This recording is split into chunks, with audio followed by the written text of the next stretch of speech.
How's it? Friday.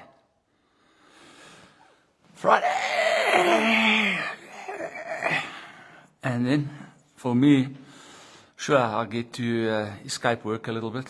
But even though I'm not on the ground actually there, it never stops for me. Because as the primary at my endeavor, every single decision and every question that cannot be answered comes to me. And what the people like to do is, I don't know, they're a little bit nervous to phone me directly. They always phone my wife, so her phone doesn't stop ringing. But then she comes to me and says X, Y, Z, and I go ABC, and it does keep the wheels turning, right? But it's still lekker because, I get to escape a little bit.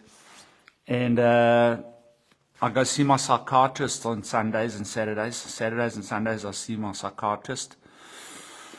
The one psychiatrist's name is KTM 300, and the other one's name is Aprilia. Let me tell you, if it wasn't for motorcycles and the freedom I experienced while riding them, and the silence inside my helmet, I even took the comms out of my helmet so that I couldn't communicate with other people on other bikes, because I want to be quiet inside there. I want my space, and it allows me to escape. It's a drug in many sense of the words. It's an anti-anxiety. It's an anti-depression.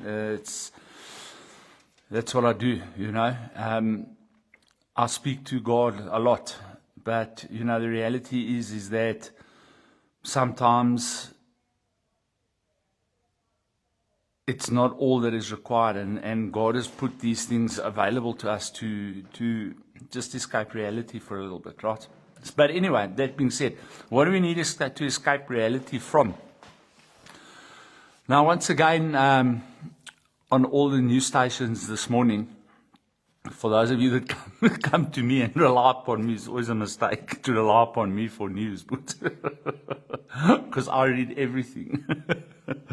And I don't know if everything is always correct, but I try and give you, a breakdown. I try to read everything and then find the common threads that are sort of fact-checked to a certain degree from sources that are reliable, on the internet. And the reality is, guys, that this thing is when I say this thing, the world is out of control, completely out of control. And the reason it's out of control is because we as people are responsible for it being out of control, because we as people have put the people that are supposed to be looking out for our interests in control of us. And they, worldwide, this is not a local thing, this is an international thing. And those people that are in power, there's very few of them. There are some, but there's very few of them who actually got engaged in the sphere of leading us, that are actually concerned with our well-being. Very, very few. This morning I was watching both Ronaldo Gous and Brian Shepherd, and two very similar things come up, is the amount of money that's being spent by these officials that we apparently elected. If I elected someone into parliament or into the cabinet or whatever, surely I would know their name. But I don't. Half of them I don't even know who they are. And the first time I get to hear about them and who they are is when their name has been attached to another 2 billion, 5 billion, 640 million, 800 million, 300 million, 35 million, 2 million in theft and looting and corruption. That's the first time I get to hear who this elected official is that I apparently elected into power, that I don't even know who they are. You know what I'm saying? I'm watching this Angie Motshekga from the Defense Ministry, formerly from the failed Education Ministry, formerly from the failed whatever else she touched and failed, is now trying some move. I can't even remember what it is, but there's some other move she's trying to pull with the flippin' army that's also flippin' seeing its backside as we speak. And all it really is they create a vehicle to create a vehicle to create a vehicle to steal more cash, right? So like on that note, so let me show you, right? So we have this entire protest action on the go about foreigners, right? It's on the go, right? And the foreigners are in the country because the government hasn't secured the borders, because the government's police is completely ineffective and corrupt, because the army is completely decimated, because more and more now every day we're seeing official after official being arrested at border posts for committing bribery there, which shows you that it's the government entities, it's the government organizations that are causing the influx of these foreigners, because they are not implementing the measures that are already in law that allow these government organizations to do their job. The government organizations are not doing their job in implementing the laws that are already there to prevent what is happening in the country. Right? So now the government have seen, hang on, here's a way we can make money off this. Here's a way we can make more money off this. So what we're going to do now is we're going to put into law, so we can now do two things at the same time. We can make it appear like we're doing something, but while we're doing something, there's a new way to grip money. What we're going to do is, when the people that we were supposed to prevent from coming into the country, okay, get into the country, and these people then find work with some arbitrary South African, because the general South African guy comes, hey boss, I'm looking for a peace job, 150, 100 rand, 50 rand a day. The guy says, all right, let's try you out. The guy comes here, works here, 50 bucks, pays him, comes the next day, checks, hey, this oak works all right. 100 bucks, The next minute, the oak is working there permanently. The South African is getting what he needs done, and he hasn't bothered to ask, are you from the moon? But it's, the oak's doing the job, I'll give him 100 bucks cash. Now, the guy comes in for his peace job, 10 minutes later, the cops are up, this guy's here illegal, you arrested, you must pay 100,000 rand fine and he must go home. So the state now gets 100,000 rand off the South African who just wanted a guy to turn his garden over or mow his lawn. But the guys turning the garden and mowing the lawn should not have been in the country if the government had done its job properly. So before you can actually start fining South Africans and arresting South Africans for employing foreigners, you have to do your side of the job. You have to prove, and that's, if I were ever caught for that, that's the angle I would tell my lawyer to attack it from. The state must prove that they have fulfilled their commitment completely in not allowing this guy into the country. In other words, the state must prove that the border is effective, and the state must prove that their police is effective, and the state must prove that they have completely fulfilled their commitment to this guy not being in the country. And then only, once you've proven that, then you can find me guilty for an offense. But you can't come and find me guilty for an offense when you are not fulfilling your obligation to us as South Africans. In other words, your failure is what has allowed that guy to be able to be employed by someone like me. Why is it my job? Why am I being threatened with prosecution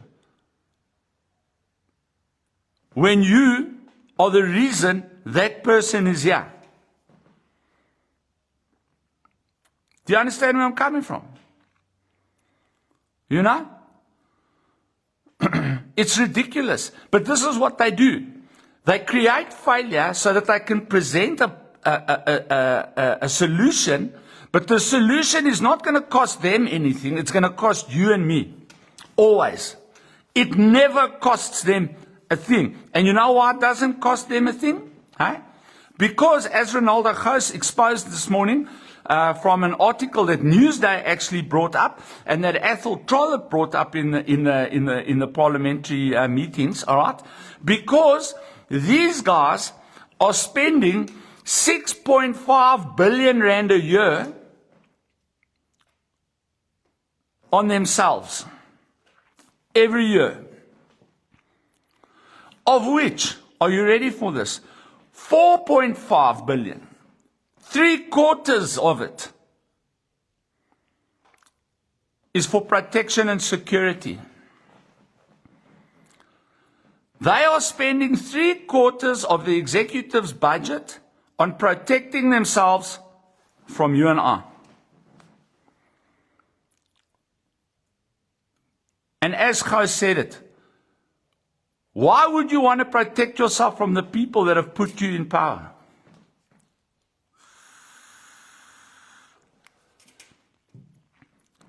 It's a money-making scam. It's a money-making scam, friends. Every situation that is created. My friend, I had a friend, right? I've got a friend. I'm going to say I've got a friend because I still class him a friend. We haven't spoken for years, but I still consider him a friend. He was very close to me for a large portion of my life, and he's my mate, right? Now, this guy, have you guys seen that movie, Lord of War, with Nicolas Cage? If you haven't watched it, you'll get a better understanding. My friend was involved in the 90s with those Russians that were, after the collapse of the Soviet Union, because he is an Eastern Bloc guy. He came from Poland, right? And he was involved with that whole story. He was involved in gun running, arms dealing, international illegal arms dealing. He was involved in it.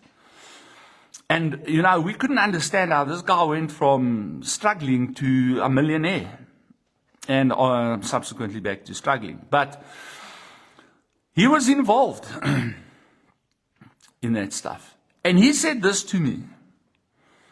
He said to me, don't be afraid of chaos, because chaos equals opportunity. This is brutal. Do you know how long it's taken me to get my head around that statement? Years, decades in fact. Now that I see what is happening in South Africa, because I hadn't been, he'd been all over. He'd been to Chad, he'd been to Sierra Leone, he'd been to Papua New Guinea, he'd been to all these places where these conflicts had been happening. He'd been to Serbia, Bosnia, Herzegovina during that whole conflict. Yeah, he, you know, blood diamonds and flipping all this stuff. He was involved, right? Fortunately, he's no longer in the country, so you can't go after him, right? But anyway, and he'd been to all these war-ravaged places and watched how people had made millions upon millions upon millions upon millions of dollars out of chaos. That's what's going on in your country. That's exactly, now that we're becoming and have become one of those countries, now I understand what the man was talking about. These government guys are relying upon the chaos to make money, because when the chaos erupts, they have to provide solutions. And within those solutions is money. And the money doesn't come to you and me. It comes, like I said yesterday, to a very select few of connected people. And that is what is happening in this country. Understand this. You know, I see, and I'm going to claim this, right? I'm going to claim it. I'm going to give myself a pat on the back. that I know of was the first guy to say yesterday that this whole story, March on March, is a political tool to keep Jacob Zuma out of jail. Now I see a lot of people are too scared to say those actual words, but what they are saying is that now somebody must have sent it to somebody, and somebody must have sent my message, and someone who's somewhere who's important, all right, has now cottoned onto this, and now it's starting to spread across social media from person to person to person. But I was the first to say it, I know that, because I monitor this stuff, right? They're not saying it's to keep him out of jail. What they're saying now is it's a political vehicle to gather votes for the MKP. And it's got nothing to do with the foreigners, actually. More and more and more commentators are now lighting up to this. And that's exactly what it is. That's exactly what it is. It's a political vehicle to create chaos, to get votes, and to protect one guy and his family. It's as simple as that. You know? It's a show of force. And it's to create chaos in order that these people can stand up and say, we can solve the problem, but it's going to cost X, and it's going to cost Y, and it's going to cost you and me, the taxpayer, and it's going to cost so on and so forth. Just like they're doing now. Now they're tabling a bill. People who employ foreigners, you will get 100,000 rand fine. Okay, fine. Do that. But then, for every foreigner that's caught in this country, the Department of Home Affairs, the police, the minister himself, the Minister of Home Affairs, the Minister of whatever is involved in that, each foreigner that is caught in this country illegally, those ministers out of their own pockets must also pay 100,000 rand per foreigner. From their own pockets. Because they are then just as guilty of the crime as the South African who employs the foreigner. No? Not? Also, whichever area that happens in, the local office of the Department of Home Affairs and the local police must also pay a fine of 100,000 rand each. Why? Because they didn't catch the guy. They allowed him in. Now you might think that's far-fetched. It is far-fetched because you and I know that, please God, that will never happen. We all know it. But I mean, why are we, as the public, always having to foot the bill for the government's mistakes? Right? Why are we, as the public, continually voting these people back in? After watching, I don't even know how to say it. It's my favorite word, so I'm going to use it. Watching the shit show that is the GNU. Watching what Steenhuisen did with foot and mouth. Watching all the cuck that's going on. Watching the failure of, and I'm not a DA member, but I'm actually, if I look at where I live, which is a DA controlled area, right? And I look at the area right next door, I'll be honest with you, I'm super grateful that it's DA, because our little hamlet here, Midvaal, works. It works, bro. It's not perfect. There's a lot of work to be done. But when I look at Joburg to my right and I look at Vita on my left and Van der Bijl, thank God, I want to say, for the DA in this area. That's all I can say, because we're functional. And at a bare minimum, if you do have a valid complaint and an issue, look, it goes through the bureaucratic whole rigmarole, but ultimately, at some point, someone will take action, and, you know, if you have a valid complaint, it will be fixed. It will be fixed.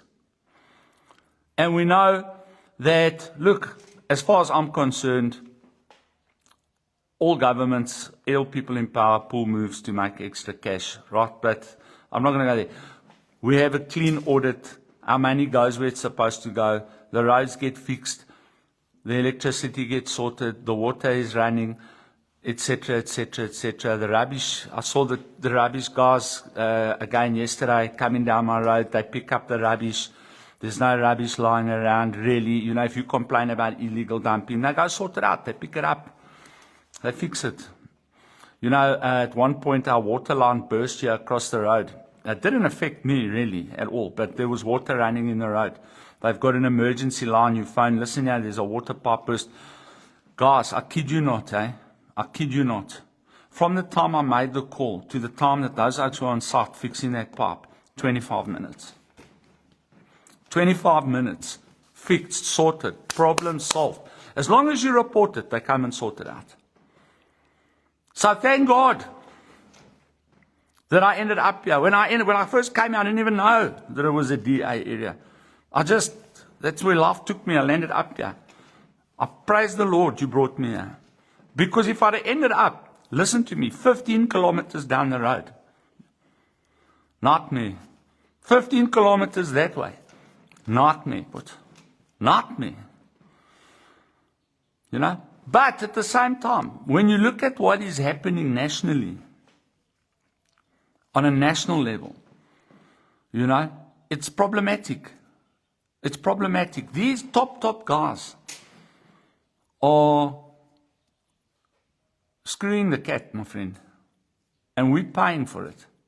We're paying for it. And I've been tired of this for years and years and years and years. We watch this ANC government, along with others. Jacob Zuma was the president of the ANC and the president of South Africa. He brought this country to its knees, but through corruption and stealing, along with his ensemble of merry bandits. And yet we've got hundreds of thousands of people following him and protecting him just because of his ethnic identity. You know? And what has also helped this movement is the fact that Ramaphosa has been, you know, no one could have ever fathomed that Ramaphosa would be worse than Zuma. But because he has been, people want to protect Zuma. People feel that Zuma would be better suited. The guy that originally started all of this, they think he'd be better. Now we have the other ex-ANC guy, Julius Malema, president of the ANC Youth League. This, that, ANC. I'll never leave the ANC. Remember those speeches? Also, basing his politics on ethnic identity and racial division. Every single day now, for the last week, he's implicated in another corruption thing. He's now trying to overturn his sentence at court, which he'll never do because the sentence specifically, the sentence specifically states that the conviction cannot be overturned because the evidence was so overwhelming. He can appeal only the sentence. Now, it's actually, stuff everyone, he's now going to try and overturn the conviction. He's trying to convince all of us that that wasn't a real gun. Do you know, boss? This is to you, Julius. Do you know some of us have been in combat? Are you aware of that? Do you know some of us have been fired upon by AK-47s? Do you know that an AK-47, if you take a guy, I don't know if I could still do it, but back in the day when I was in the mix, do you know if we were driving in a Casper and we heard gunshots in the bush, do you know that we could, just from the sound, identify whether it was an R4, R5, AK-47, AKM, LMG, R1? Are you aware of this, but? Huh? We know That was a real gun, but we could hear it, bro. We could see the action on the rifle by the way it fired. Do you know that we have fired AKs ourselves? And you are now trying to convince us that was some kind of a toy. Please, my bro. Please, my bro. Just stop it, bud. Right? Now, this conting has opened up the whole VBS scandal again. And this morning I watched 3 shows, 3 separate shows, because I don't want to say, oh, you know what, this oak is guilty just because X, Y, Z.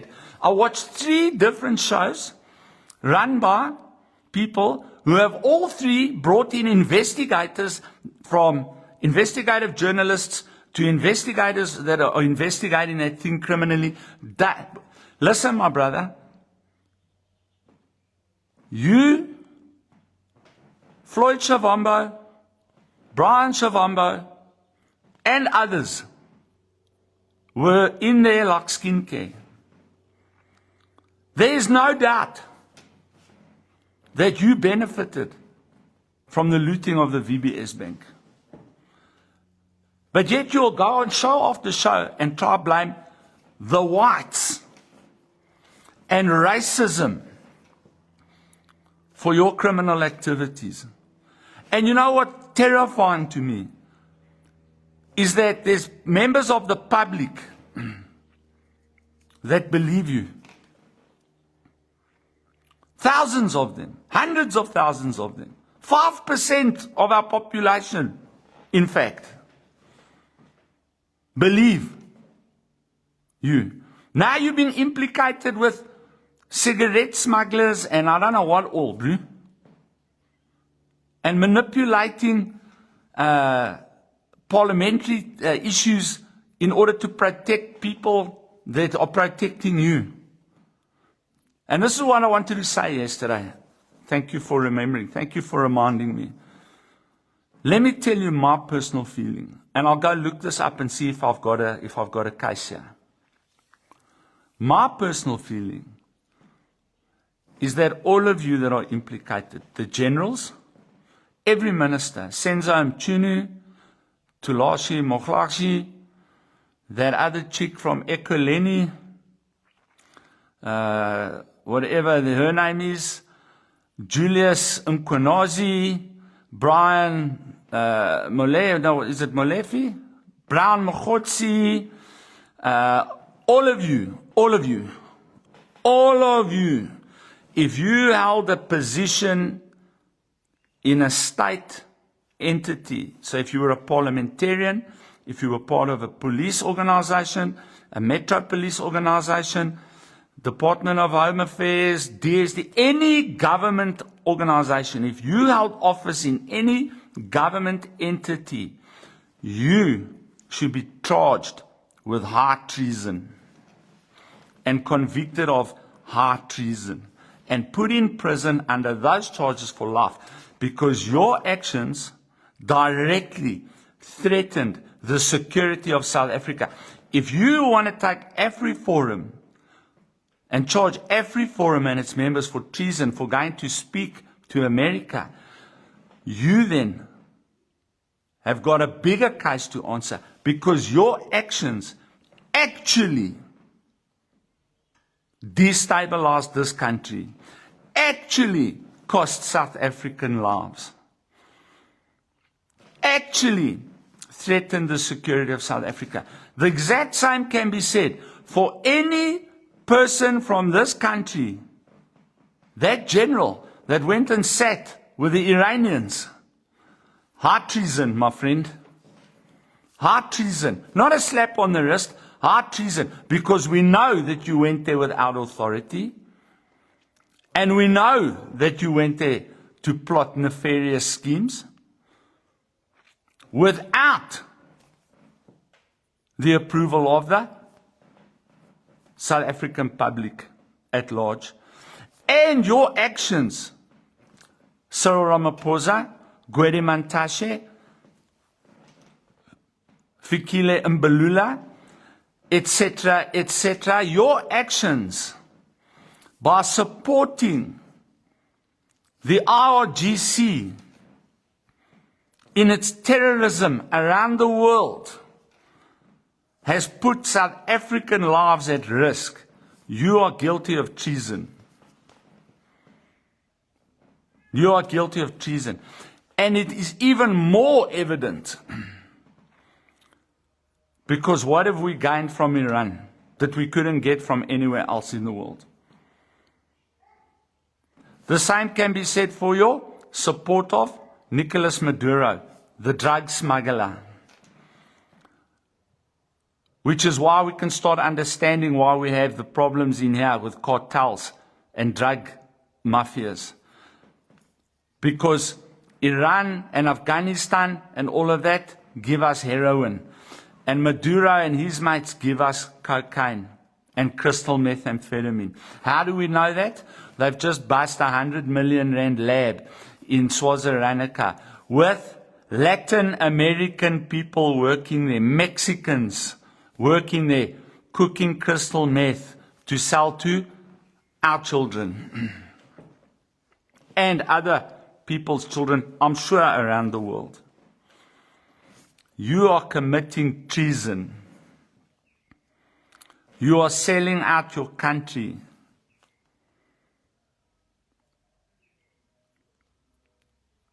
And those are the charges I think should be brought against all these people. Yes, corruption, all those things, all the things they fight, all the things we're catching them for, But all those things together equate to high treason. In the old South Africa, you would have been charged with treason, I promise you. And let me tell you something. In the old South Africa, treason carried the death penalty, but. And that's the first place we should stop, is that the law needs to be changed. That there are crimes for which capital punishment is a sanction. You'll see how fast things can change. When politicians know that by being caught being corrupt, they can get taken behind the flipping court and a 2-2 bullet put in their head, they'll change. When politicians know that if they're caught being corrupt, we can reopen the gallows at Pretoria Central Prison.